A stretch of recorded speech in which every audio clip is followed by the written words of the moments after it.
नमस्कार दोस्तों, जीए जून YouTube channel में आपका स्वागत है। आज की वीडियो में हम लोग देखने वाले wooden 3D flower art cam में कैसे बनाया जाता है उसके बारे में स्टेप बाय स्टेप हम उसकी इन्फॉर्मेशन लेंगे और कैसे बनाया जाता है उसके बारे में हम जानकारी लेंगे। ये हमारे पास 3D फ्लावर है, ये मैंने इंटरनेट से निकाला हुआ है। तो ये ऑनलाइन बेचा जा रहा है। कम से कम इसकी प्राइस ऑनलाइन अगर हमने देखी गई तो ऑनलाइन इसकी प्राइस $30 है। लगभग अगर 70 रुपीज़ के हिसाब से भी अगर हिसाब करते हैं तो कम से कम 21 रुपये का ये फ्लावर ऑनलाइन बेचा जा रहा है। तो यही मज़े मेरे नज़र में आया था, तो दिखने के लिए भी अच्छा था। मैं सोचा कि इसका एक वीडियो बनवा देते हैं स्टेप बाय स्टेप कि ये कैसे क्रिएट होगा। आप अगर पहली बार हमारे चैनल पे आए हैं तो प्लीज़ जे जो चैनल को सब्सक्राइब कीजिए, लाइक कीजिए और ज़्यादा से ज़्यादा शेयर कीजिए। चलो दोस्तों, तो हम शुरू करते हैं वीडियो। सबसे पहले आर्ट कैम को ओपन कर लेते हैं। हमारे पास आर्ट कैम 2018 है ऑटोडेस्क का, तो उसको ओपन कर लेते हैं हम लोग। तो उसके बाद में हम जो लोग जाएंगे न्यू मॉडल में जाने के बाद साइज़ डायमेंशन लेंगे हम लोग 500 बाय 500 का। तो यूनिट्स हमारा mm में रहेगा और रेजोल्यूशन हमारा फुल रहेगा। तो हमारा रेजोल्यूशन हमेशा मैं फुल रखता हूँ। बहुत लोगों ने पूछा था कि आपके कंप्यूटर की सेटिंग बताओ या आर्ट कैम की सेटिंग बताओ कि आप क्या रेजोल्यूशन रखते हो कि वो पिक्चर क्लियर दिखते हो, डिज़ाइन आपकी क्लियर आती है। देखिए, मेरा जो सिस्टम का जो ग्राफिक्स कार्ड है ये थोड़ा सा स्ट्रॉन्ग है, तो इसकी वजह से, और प्रोसेसर भी मेरा अच्छा है, इसकी वजह से सब चीज़ें मुझे क्लियरली दिखती हैं। ये बाकी कुछ आर्ट कैम की सेटिंग वगैरह कुछ नहीं है, बस रेजोल्यूशन में हमेशा फुल रखता हूँ। तो नया मॉडल हमने ले लिया, उसको ओके बटन क्लिक करके मैं मॉडल को ओपन कर लेता हूँ। जैसे मॉडल ओपन हो जाता है, मॉडल का इंटरफेस हमारे सामने है, तो हम लोग रिलीफ में जाएंगे, इनपुट करेंगे। इनपुट में जाके हम लोग डेस्कटॉप पे जाएंगे। फ्लावर मैंने डेस्कटॉप पे लिया है, तो इसको हम लोग ओपन कर ले। ओपन करने के बाद इसकी साइज़ में डालूँगा 490 बाय 490, थोड़ा सा कम ले लेता हूँ। अप्लाई F9 करके मैं सेंटर में ले लेता हूँ और इसको मैं सेंटर में पेस्ट नहीं करता हूँ। पहले मैं पेस्ट करने के पहले मैं एक नॉर्मली एक लाइन क्रिएट कर लेता हूँ, उसको एक लाइन दबा के सेंटर ले लेता हूँ और दूसरी एक लाइन क्रिएट करके कंट्रोल दबा के उसको स्ट्रेट कर लूँगा। उसके बाद मैं F9 दबा के उसको भी सेंटर कर लूँगा। अभी ये हो गया हमारा मॉडल का सेंटर। तो ये जो डिज़ाइन हमने इंपोर्ट की इसको मॉडल के सेंटर में लाऊँगा, क्योंकि वर्क करने के लिए ईजी हो, दिक्कत ना हो। ठीक है, इस तरह से। ओके, ये मॉडल के सेंटर में आ गई। तो हम लोग ट्रांसफॉर्म टूल में चले जाएंगे और इसको यहाँ पे इसका जो जेड रेंज है 0.1 mm रखेंगे और इसको अप्लाई करके पेस्ट कर देंगे। 0.1 mm इसलिए हमने रखा कि उसकी जेड थिकनेस की हमें ज़रूरत नहीं है। थोड़ी जेड थिकनेस रहेगी तो हमें 2D व्यू में दिखना शुरू हो जाएगा। तो यहाँ पे 2D व्यू में जैसे ही क्लिक करते हैं हम लोग, यहाँ पे है रिलीफ प्रीव्यू, तो F10 दबा के भी उसका शॉर्टकट है, तो हम लोग रिलीफ प्रीव्यू हम लोग देख सकते हैं। देखिए दोस्तों, ये जो 3D फ्लावर जो बना है वुडन में, इसमें इसके 4 पार्ट हैं। अगर आप गौर से देखेंगे तो 1 2 3 4 पार्ट है और चारों पार्ट कॉपी किए गए हैं। तो हमें सिर्फ एक ही पार्ट बनाना है। एक ही पार्ट में भी वो भी जो दूसरा पार्ट बनाना है वही आधा बनाना है, उसको हमें मिरर करना है। तो हमें ऑब्जेक्ट बनाना है 1 2 3 4 5 6 और फ्लावर पकड़ के 7 ऑब्जेक्ट सिर्फ हमें बनाना ही है डिज़ाइन में, ज़्यादा कुछ काम नहीं है। तो आपका ज़्यादा समय नहीं लेते हैं और वीडियो को शुरू करते हैं। यहाँ से हम लोग आर्च हमने सिलेक्ट किया। आर्ट सेलेक्ट करने के बाद इस तरह से हम लोग 2D उसकी बनवा लेंगे। देखिए, बहुत लोग कोरल ड्रॉ में एक तो 2D करते हैं, वेक्टर फाइल बनाते हैं, एक तो ऑटोडेस्क में इसमें ऑटोकैड में बनाते हैं। तो जिसको जहाँ पे इजीली पड़ता है वहाँ पे बनाएंगे तो बेटर रहेगा और वहाँ से इनपुट करेंगे तो आपका काम हो सकता है। लेकिन हम पूरी जो फाइल है वो आर्ट कैम में ही बनाते हैं। आर्ट कैम के अलावा हम लोग कोई भी सॉफ्टवेयर का इस्तेमाल नहीं करते हैं। सिर्फ आर्ट कैम में ही 2D लाइन भी बनाना है तो आर्ट कैम में ही बनाते हैं। कोरल का इस्तेमाल हम ना के बराबर करते हैं कि कोरल की ज़रूरत नहीं पड़ती। कोरल सिर्फ हम 2D ड्राइंग अगर हमें बनानी है उसके लिए हम लोग सिर्फ कोरल का इस्तेमाल करते हैं, वो भी समटाइम्स, कि ज़्यादातर के हम लोग काम आर्ट कैम में ही करते हैं। तो हमने 2 वेक्टर सेलेक्ट कर लिए। 2 वेक्टर सेलेक्ट करने के बाद उसको ये बटन दबा के ज्वाइन कर लिया। एन बटन दबाएंगे, नोड एडिटिंग आ जाएगा। उसके बाद में यस बटन स्मूथ दबाने के लिए, और यहाँ पे भी यस बटन दबाएंगे। ठीक है, ओके। देखिए, यहाँ पे अगर आपको स्मूथ करो अगर ये दिखाई नहीं दे रहा है, स्मूथ करो अगर दिखाई नहीं दे रहा है, ठीक है, तो यहाँ पे अगर किसी का नहीं दिखा रहा है, जेड बटन दबाएंगे तो वो दिखता है, जेड बटन दबाएंगे तो वो वापस चला जाता है। तो जेड बटन दबाने के बाद ये अपने को दिख जाएगा, कोई दिक्कत नहीं है। ठीक है, ये क्रिएट हो गया। उसके बाद में इसका ऊपर भी एक है, वो आर्च को सिलेक्ट करके हम लोग यहाँ पे आर्क टूल को सिलेक्ट करके यहाँ पे एक आर्च क्रिएट कर लेंगे और इसको एन बटन दबा के बी बटन प्रेस करेंगे। बी बटन प्रेस करने के बाद ये जो स्मूथ कर्व है ये आ जाएंगे। उसके बाद में उसको एडजस्ट कर लेंगे डिज़ाइन के हिसाब से और यहाँ पे एक क्रिएट करके, यहाँ पे भी एक लाइन क्रिएट करके ये दोनों को हम लोग ज्वाइन कर लेंगे। यहाँ पे ज्वाइन एन बटन दबा के उसके बाद में एस बटन दबाना है और उसके बाद में ये स्मूथ हो जाएगा, स्मूथ कर्व आ जाएंगे। फिर उसके हिसाब से आप एडजस्ट करवा सकते हैं। ठीक है, उसके बाद में ऊपर वाला भी सेम इसी मेथड से बनेगा, दूसरा कुछ मेथड नहीं उसके लिए, ये भी इसी तरह से बनाना है। ओके, ज़्यादा से ज़्यादा आप जितना भी काम करोगे उतना शॉर्टकट कीज़ पे करोगे तो बेटर रहेगा कि आपको बार बार शोधने की ज़रूरत नहीं है, ढूंढने की ज़रूरत नहीं है कि राइट बटन क्लिक करे फिर वो फाइंड करे कि क्या है, इसके लिए ऑप्शन क्या है, वो देखने की ज़रूरत नहीं है। ज़्यादा करके शॉर्टकट बटन जितनी आप प्रेस करोगे उतना ही आपको फ़ायदा रहेगा। हम तो ज़्यादा से ज़्यादा मोस्ट ऑफ शॉर्टकट बटन ही इस्तेमाल करते हैं। तो इस तरह का हमने यहाँ पे वेक्टर क्रिएट कर लिए। जे बटन दबा के इसको मैं ज्वाइनिंग कर लेता हूँ, एन बटन दबा के नोड एडिटिंग और बाद एस बटन दबा के इसको स्मूथ यहाँ पे। ठीक है, इतना बन गया। उसके बाद में यहाँ पे भी ये बनाना है, तो इसको भी हम लोग इतना पोर्शन को भी हम बनवा लेते हैं यहाँ से। ओके, तो यहाँ से ये करके ऐसे वेक्टर बना के यहाँ पे भी इतना पोर्शन बन जाएगा। दोनों वेक्टर के सिलेक्ट करके ज्वाइन कर लेना है। ये जितनी भी डिज़ाइन बनने वाली है, डिज़ाइन पूरी के पूरी टूरियल सूट में बनने वाली है। ये डिज़ाइन के लिए दूसरा मेथड कुछ इस्तेमाल करने की ज़रूरत नहीं है। 99% जो भी काम है वो टूरियल सूट में ही होगा, बाकी कुछ ये नहीं होगा। ठीक है, यहाँ पे एक लाइन हमें चाहिए, कंट्रोल C कंट्रोल V कर लेता हूँ और मैं इसको ट्रांसफॉर्म टूल में जाके इसका जो रोटेशन है वो 45 कर देता हूँ। तो मुझे असल में ये साइड में चाहिए था तो मैं उसको घुमा लेता हूँ। 1 सेकंड। ओके, यहाँ चाहिए था मुझे, तो यहाँ मैंने इसको क्रिएट कर लिया। उसके बाद में यहाँ पे भी मैं इसको एक छोटा सा वेक्टर लेके इन दोनों को क्रिएट कर लेता हूँ। ठीक है, इन दोनों को ज्वाइन कर दिया। ओके, जेन बटन दबाया और यस बटन दबा के इसको स्मूथ कर दिया। ठीक है, इस तरह के स्मूथ हो गया। तो ये सारे वेक्टर सिलेक्ट करके मैं इसको मिरर में चला जाऊंगा। मिरर में जाने के बाद अक्रॉस द मॉडल उसको मिरर कर लूँगा, अक्रॉस द मॉडल में मिरर कर लूँगा। इसकी विजिबिलिटी थोड़ी सी कम करता हूँ मैं तो दिखाई दे। ओके, इस तरह से अक्रॉस द मॉडल करके मैंने इसको कॉपी कर लिया। और उसके बाद में आते हैं हम लोग यहाँ पे सर्कल क्रिएट कर लेते हैं और बाद में फ्लावर की लाइन जहाँ तक आएगी वहाँ तक फ्लावर की लाइन को क्रिएट कर लेंगे। देखो, फ्लावर का जो कॉन्सेप्ट है, फ्लावर का कॉन्सेप्ट हम लोग बाद में बनाएंगे, पहले ही डिज़ाइन को फिनिश करवा लेते हैं।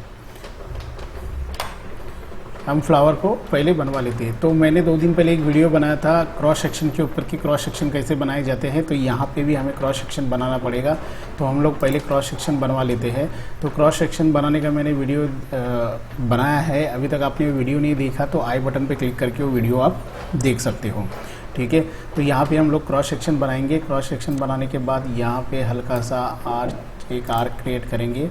आर्क क्रिएट करने के बाद यहाँ पे हम चले जाएंगे और उसके बाद में थोड़ा सा हल्का से इसको बेंड करके इसको दोनों को ज्वाइन कर लेंगे। ठीक है, ज्वाइन कर लिया। यहाँ पे देखो, यहाँ पे अगर ये कर्व दिखते हैं, अगर एजेस दिखते हैं हल्के से राउंड है। ठीक है, तो इनको राउंड करने के लिए यहाँ पे हम लोग एन बटन दबा के आई बटन से एक नोड और ऐड कर लेंगे और एस बटन दबा के इसको स्मूथ कर लेंगे और यहाँ पे इसको इस तरह से राउंड करवा लेंगे। तो एजेस जो है वो स्मूथ आएगी इस तरह से। ओके, तो यहाँ पे ओके इस तरह से ओके, यहाँ इस तरह से हमारा क्रॉस सेक्शन रेडी हो गया। यही क्रॉस सेक्शन यहाँ पे भी चलने वाला है, यहाँ पे भी चलने वाला है, सिर्फ यहाँ पे डिफरेंट क्रॉस सेक्शन है हमारा, तो उसको भी हम क्रिएट कर लेते हैं। पहले सबसे पहले इसको बाहर ले लेते हैं हम लोग। ओके, इसको बाहर लेते हैं। बाहर लेने के बाद यहाँ पे राउंड वाला क्रॉस सेक्शन चलेगा, इस टाइप वाला, इसको हमने क्रिएट कर लिया। तो देखिए अभी अगर हम ये डिज़ाइन को अगर 10 mm में क्रिएट करते हो, 10 mm में क्रिएट करने के बाद यहाँ का पोर्शन अगर देखते हैं तो थोड़ा सा नीचे गया हुआ है, ठीक है, थोड़ा सा नीचे गया हुआ है। तो नीचे जाएगा तो थोड़ा अच्छा रहेगा, क्योंकि यहाँ पे अगर हम लोग 10 mm लेते हैं तो यहाँ से कम होते होते कम से कम ये 6 mm तक आएगा तो अच्छा रहेगा। तो इसके लिए हमें जेड क्रॉस सेक्शन की ज़रूरत पड़ेगी। तो हम लोग एक जेड क्रॉस सेक्शन कर लेंगे, क्रिएट कर लेंगे इस तरह का, ठीक है, स्लोप वाला। तो एन बटन दबा के जेड क्रॉस सेक्शन की हम लोग अच्छी तरह से सेटिंग कर लेंगे। ओके, इस तरह से एक जेड क्रॉस सेक्शन रेडी हो गया। हम लोग अभी जाएंगे 3D व्यू में। 3D व्यू में जाने के बाद ये टूल सेटिंग का टूल बंद कर देंगे। उसके बाद में यहाँ पे जाएंगे लेयर में। लेयर का भी मैंने एक वीडियो बनाया, अभी तक आपने वो लेयर का वीडियो नहीं देखा तो आई बटन पे क्लिक करके वो लेयर का वीडियो भी आप देख सकते हैं, क्योंकि क्रॉस सेक्शन और लेयर के जो सब वीडियो थे मैंने बनाए थे, आई बटन पे आप क्लिक कीजिएगा, वो वीडियो की लिंक आपको मिल जाएगी। लेयर पे हम लोग आ जाएंगे। लेयर पे आने के बाद नया लेयर क्रिएट कर लेंगे और इसको भी लेयर को मर्ज हाई में रखेंगे और इसको विजिबिलिटी बंद कर देंगे। उसके बाद में ये दोनों वेक्टर को हम सिलेक्ट करेंगे, टू रील स्वीप में जाएंगे। मैंने पहले ही बोला था कि पूरा जो काम है 99% टू रील स्वीप में होने वाला है। तो टू रील स्वीप के लिए जो 2 वेक्टर चाहिए वो हमने सिलेक्ट कर लिया, वेक्टर ए, वेक्टर बी। तो हमने सिलेक्ट किया। उसके बाद में ऐड क्रॉस सेक्शन, एक क्रॉस सेक्शन सिलेक्ट किया और यहाँ पे add cross section. Add cross section add करने के बाद देखिए ये थोड़ा सा अजीब सा दिख रहा है। अजीब सा इसलिए दिख रहा है कि ये दोनों का डायरेक्शन अलग अलग है, ठीक है। ये अगर ऊपर की तरफ जा रहा है तो दूसरा डाउन की तरफ आ रहा है। यहाँ पे अगर देख रहे हैं आप, ये डाउन की तरफ आ रहा है और अंदर का जो वेक्टर है वो अप की तरफ जा रहा है। तो एक दोनों में से एक का डायरेक्शन हम लोग चेंज करेंगे। यहाँ पे डायरेक्शन चेंज कर दिया। अभी ये हो गया अपोजिट साइड, बाहर की तरफ बन रहा है, हमें अंदर की तरफ चाहिए। तो पहले हम ये वेक्टर को सिलेक्ट करेंगे, बाद में बाहर के वेक्टर को सिलेक्ट करेंगे, यहाँ से सेट ड्राइव रेल करेंगे तभी वैसा आ रहा है। तो हमारा वेक्टर जो पहले सिलेक्ट था वैसे हमने सिलेक्ट किया। तो पहले हम बाहर का सिलेक्ट करेंगे, फिर अंदर का सिलेक्ट करेंगे, फिर हम लोग जाएंगे सिलेक्ट फॉर ड्राइव में। वैसे ही जाने के बाद देखिए ये थोड़ा सा अजीब सा दिख रहा है। तो यहाँ पे हमें एक और क्रॉस सेक्शन ऐड करने की ज़रूरत है। यहाँ इस तरह के हमने 2 क्रॉस सेक्शन ऐड कर लिए और यहाँ पे इनकी सेटिंग हमने कर ली। सेटिंग करने के बाद यहाँ पे स्केल हाइट विथ विड्थ इसको निकाल देते हैं। उसके बाद में यहाँ पे जाते हैं स्केल फाइनल हाइट, 10 mm की हाइट हम लोग देते हैं। 10 mm के हाइट हमने दे दी। पहले मैंने बोला था कि आपको यहाँ पे 10 mm अगर रखते तो यहाँ पे हम लोग 6 mm नहीं तो 7 mm रखेंगे। तो इसके लिए हमें जेड क्रॉस सेक्शन की ज़रूरत पड़ेगी। उसको सिलेक्ट कर लिया और यहाँ पे हाइट कंट्रोल में जाके हमने जेड, यहाँ पे सेट जेड मोल्ड प्रोफाइल को हमने सिलेक्ट कर दिया। तो यहाँ पे अगर आप देखते हो और यहाँ पे इसका डायरेक्शन चेंज करते हैं तो देखिए यहाँ पे इसकी साइज़ आ रही है 6.5 mm समथिंग और यहाँ पे आ रही 10 mm। तो यही बेटर रहेगा मेरे हिसाब से। तो इसको मर्ज करके मैं अप्लाई कर देता हूँ। दूसरा वाला जो सेकंड वाला है उसको भी सेम मेथड ही इस्तेमाल होगी। तो मैं इसको डायरेक्टली सिलेक्ट कर लेता हूँ और इसका डायरेक्शन चेंज करता हूँ और इन दोनों को दूसरे जो पॉइंट को है वो एक दूसरे के सामने ला के इसको सही कर लेता हूँ। तो यहाँ पे भी इनका जो डायरेक्शन है ये भी बिल्कुल सही है, ठीक है। तो यहाँ पे सेंटर की जो लाइन है मैं सेंटर की लाइन पे इसको क्रिएट कर लेता हूँ। तो ओके, इस तरह का ये भी ऑब्जेक्ट बन जाएगा। ऊपर वाला भी सेम उसी मेथड से बनेगा। इसका डायरेक्शन चेंज करता हूँ, देखिए ऊपर वाला भी इसी मेथड से हमने इसको बना लिया, ठीक है। ये इसी तरह का ऊपर वाला भी बन गया। ऊपर वाला भी बनने के बाद हम लोग यहाँ पे जाएंगे, अप्लाई कर देंगे इसको, अप्लाई। तो अभी आती है बारी ऊपर वाले को। अगर हम लोग देखते हैं तो यहाँ पे राउंड में बना है, तो राउंड वाले को हम सिलेक्ट कर लेते हैं। यहाँ पे दोनों को सिलेक्ट कर लिया। तो यहाँ पे क्रॉस सेक्शन नहीं चलेगा, ये तीनों क्रॉस सेक्शन को डिलीट कर देते हैं, राउंड वाला क्रॉस सेक्शन करेगा। राउंड वाले क्रॉस सेक्शन को हम लोग ऐड करते हैं और इसकी जो जेड प्रोफाइल है तो उसको भी हम लोग ऐड करते हैं। जेड प्रोफाइल को यहाँ से हमने ऐड कर दिया, ओके। तो यहाँ पे थोड़ा मॉडिफिकेशन करना पड़ेगा हमें वेक्टर में। तो वेक्टर में इस तरह का मॉडिफिकेशन हमें चाहिए, इस तरह का, ठीक है। और यहाँ पे भी हम लोग थोड़ा सा हल्का सा मॉडिफिकेशन करेंगे, ओके। इस तरह का हमने वेक्टर क्रिएट कर लिया। वेक्टर क्रिएट करने के बाद हमारी 3D भी रेडी होगी। उसके बाद में हम इसको अप्लाई कर देते हैं और कैंसिल। उसके बाद में यहाँ पे देखिए, यहाँ पे भी कुछ बना हुआ है तो उसको भी हम लोग बना लेते हैं। तो सबसे पहले यहाँ पे टू रील स्वीप से यूज़ करना है तो डबल वेक्टर लगेगा। तो ये वेक्टर को हम लोग राइट बटन दबा के कॉपी कर लेते हैं, मिरर हो जाएगा। मिरर करने के बाद इसको हल्का सा मैं 45 डिग्री में लेके मैन्युअली घुमा के यहाँ पे सेट कर लूँगा क्योंकि ये उसके काम में आ जाएगा। ओके ठीक है, चलेगा। ओके, उसके बाद में ये दोनों को वेक्टर को सिलेक्ट कर लेंगे, वही क्रॉस सेक्शन को हम लोग ऐड करेंगे। ओके, यहाँ पे इसका डायरेक्शन चेंज करेंगे और यहाँ पे हम लोग जेड मोल्ड जो है उसकी साइज़ हम सिलेक्ट करेंगे। यहाँ पे मर्ज कर लिया, स्केल हाइट विथ विड्थ को निकाल दिया। उसके बाद में स्केल फाइनल हाइट 10 mm ली थी हमने, 10 mm को डाल दिया और यहाँ पे मर्ज हाई कर दिया। देखिए इस तरह का ये क्रिएट हो गया। तो इसको भी हम लोग अप्लाई कर देते हैं। ये दोनों वेक्टर को हम सिलेक्ट करते हैं। दोनों वेक्टर को सिलेक्ट करने के बाद यहाँ पे जो इनका जो क्रॉस सेक्शन है ये है राउंड वाला, इसको हम सिलेक्ट करते हैं। राउंड वाले को सिलेक्ट करके इसका डायरेक्शन हमने चेंज कर दिया और यहाँ पे उसको अप्लाई कर देते हैं। ठीक है, इसी तरह से ये बन गया दोस्तों। फिर बाद में अभी इसको अभी हमें मिरर करना है। मिरर करना है तो मिरर घुमाने के लिए हाफ साइड का हमारा जो डिज़ाइन था वो बन गया। तो हम इसको मिरर करने वाले हैं। मिरर करने के पहले इसको हल्का सा यहाँ से कट कर लेंगे। इसको यहाँ से कट करने के लिए हमने एक वेक्टर क्रिएट किया। फिर वहाँ पे यहाँ पे जाएंगे, zero inside the vector. Vector हमारा सेलेक्ट होना चाहिए। उसके बाद में जीरो इनसाइड द वेक्टर, ये हमने यहाँ से उसको डिलीट करवा दिया। देखिए आर्टकैम 2018 में डिलीट करना और जीरो रेस्ट करना बहुत ईजी है। वैसे आर्टकैम 2008 और 2009 में बहुत सारी प्रॉब्लम होती है ये करने के लिए, इसलिए आई डोंट लाइक 2018 और 2008।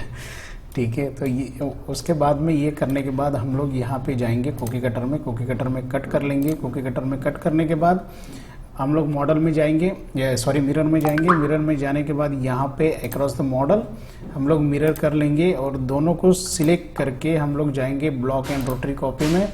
यहाँ पे रोटरी कॉपी हम सिलेक्ट करेंगे और उसके बाद में हम सिलेक्ट करेंगे रोटेशन सेंटर। यहाँ पे रोटेशन सेंटर हमने सिलेक्ट किया। उसके बाद में हम लोग डालेंगे 4 और इसको करेंगे अप्लाई, और अप्लाई करने के बाद यहाँ पे कर देंगे पेस्ट। देखिए डिज़ाइन यहाँ पे हो गई पेस्ट। हमारा जो डिज़ाइन था वो बन गया, आधा साइज़ का डिज़ाइन था वो हमारा बन गया। ठीक है, तो देखिए यहाँ पे थोड़ा सा प्रॉब्लम फेस करना पड़ता है। अगर आप नोटिस कर रहे हो तो यहाँ पे कुछ प्रॉब्लम हो गई है। ठीक है, तो हमने उसको कट नहीं किया था, तो इसको झेड कर लेते हैं। फिर से एक बार कंट्रोल झेड दबा के हम लोग रिवर्स आता जाते हैं। बाद में यहाँ पे जो वेक्टर थे तो इनको भी थोड़ा सा हल्का सा कट करना चाहिए था हमने।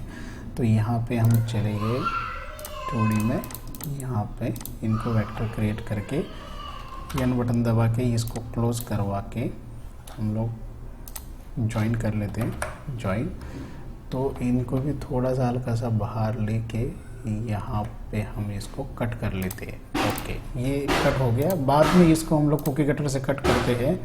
कुकी कटर से कट करने के बाद यहाँ पे जाते हैं block and rotary copy. Rotary में जाते हैं, बाद में रोटेशन सेंटर सिलेक्ट है, अप्लाई करते हैं। सॉरी, चलेगा, ऐसा भी चलेगा। इतना करने के बाद हम लोग जाएंगे मिरर में। मिरर में जाने के बाद अक्रॉस द मॉडल इस तरह का यहाँ पे कॉपी हो जाएगा, कोई दिक्कत नहीं है। ठीक है, और सबको हम लोग एक बार सिलेक्ट करके बाद में एंटर दबा के इसको पेस्ट कर लेंगे।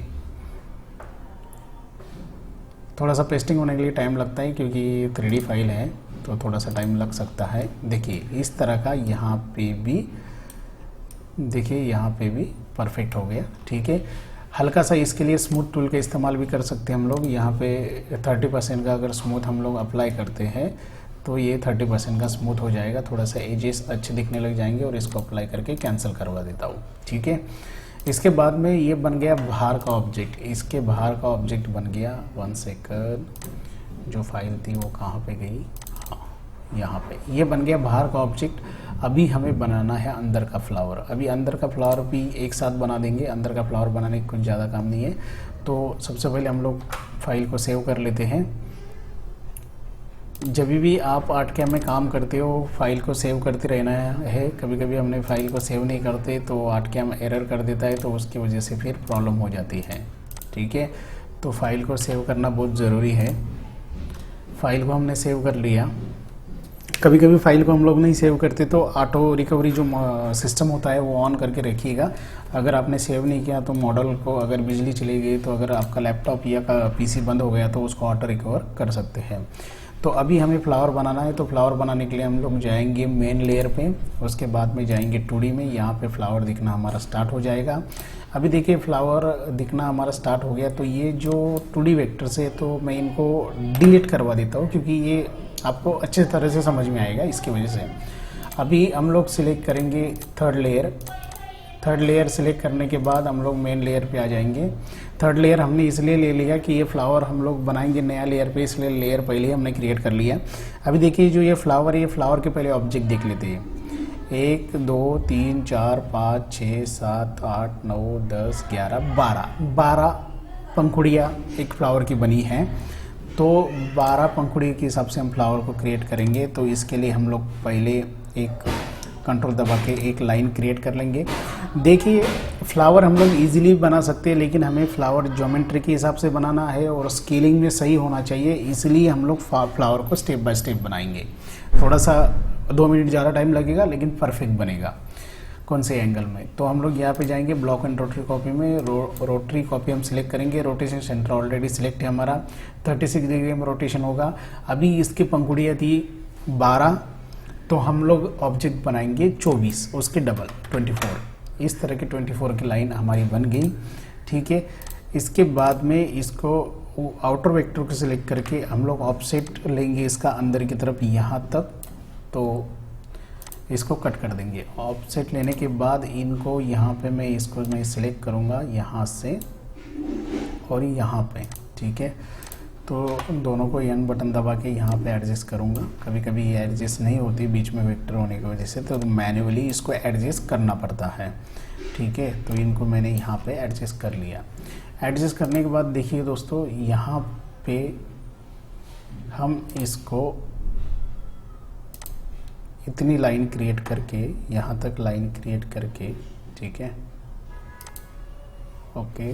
और यहाँ पे लाइन क्रिएट करके हम यहाँ पे लाइन क्रिएट करके ये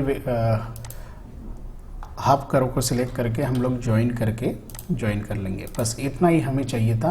अभी ये जितनी भी पंखुड़ियाँ थी इसको डिलीट भी करेगा तो चल जाएगा। ये जो लाइन हमने क्रिएट की थी इसको भी डिलीट करेगा तो चले जाएगा, इसका ज़रूरत नहीं था हमें ज़रूरत उसकी सिर्फ इसलिए थी कि हमारे जो 12 पार्ट है वो परफेक्टली क्रिएट हो जाए, डिवाइड हो जाए, इसके लिए हमने वेक्टर को क्रिएट किया था।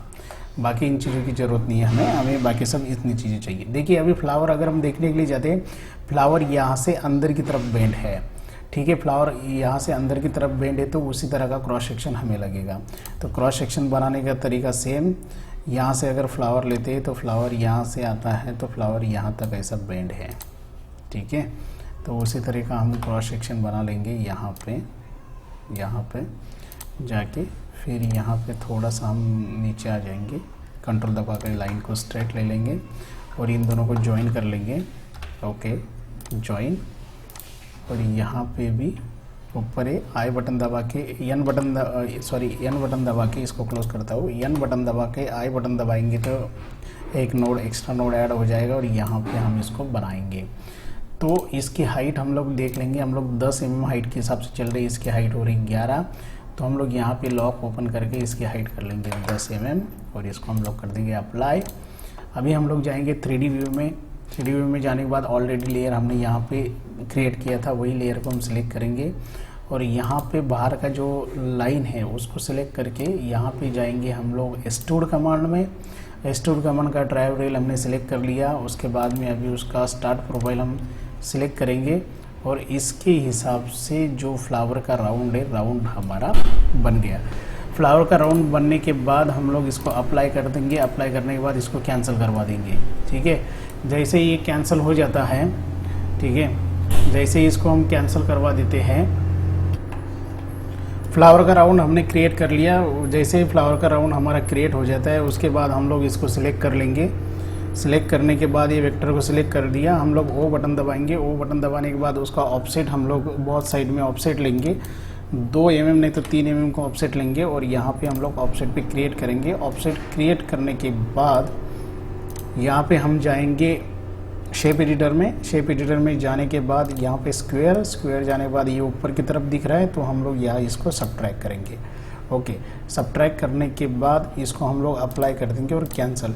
अभी आप सोचेंगे कि यहाँ पे हमने ये क्यों क्रिएट किया है, ये ग्रोइंग क्यों क्रिएट की है।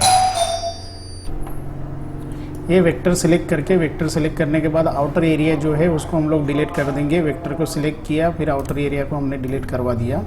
ठीक है, जैसे आउटर एरिया को हमने डिलीट कर दिया, यहाँ पे फ़ोटो पे अगर आप देखते हैं, एक मिनट, फ़ोटो बार बार फ़ोटो चली गई तो फ़ोटो को फिर से दिखाता हूँ मैं आपको।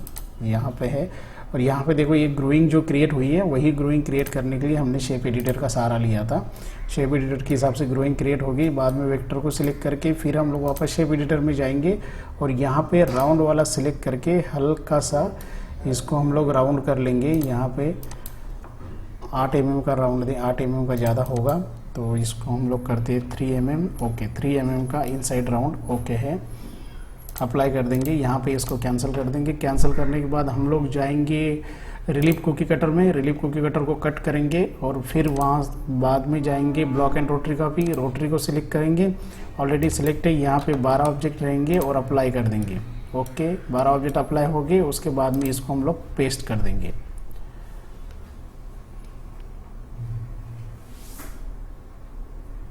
ओके, जैसे ही हमारे 12 ऑब्जेक्ट जैसे ही हमारे ये हो गए, पेस्टिंग हो गए, उसके बाद में आता है हमारा सेंटर का ऑब्जेक्ट बनाना। यहाँ पे सेंटर का ऑब्जेक्ट देखिए डायमंड टाइप में बनाया है, स्क्वायर स्क्वायर। अभी उसको बनाना है तो उसको हम लोग बनाते हैं। उसको कैसे बनाते हैं देख लेते हैं।